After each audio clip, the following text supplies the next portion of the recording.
there's actually more than three, but let's just start with three. The three basics. Everybody wants to be wealthy. Everybody wants to be happy, and everybody wants to be fit. And I know there's a lot of virtue signaling that goes on, like we don't want money, and I don't care about being happy, and happiness is for stupid people. But let's face it, like you want to be rich and happy and healthy. Yeah. Like that's the trifecta.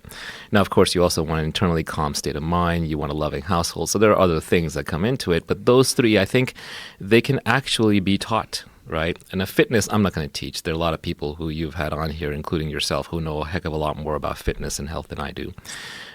But I was born poor and miserable, and I'm now pretty well off, and I'm very happy. And I worked at those, and so I've learned a few things. There are some principles, and so I try to lay them out, but in a timeless manner where you can kind of figure it out yourself. Because at the end of the day, I can't really teach anything. I can only inspire you and maybe give you a few hooks so you can remember things when they happen, or put a name to them. So this podcast actually ended up explaining this tweet storm. So there's a tweet storm with like 36, 38 tweets, got very famous, got translated into dozens of languages. And these were principles that I came up with for myself when I was really young, around 13, 14. And I've been carrying them in my head for 30 years. And I've been sort of living them. And over time, I just realized, like, sadly or fortunately, the thing that I got really good at was looking at businesses and figuring out the point of maximum leverage to actually create wealth and capture some of that.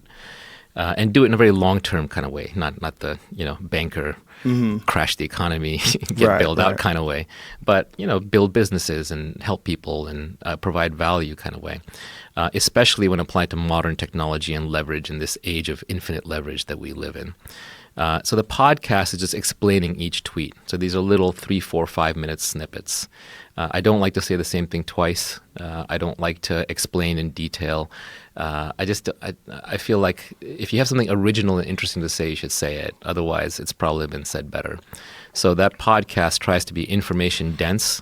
It tries to be very concise. It tries to be high impact. It tries to be timeless. And it has all the information. I think you need the principles that if you absorb these and you work hard over 10 years, you'll get what you want.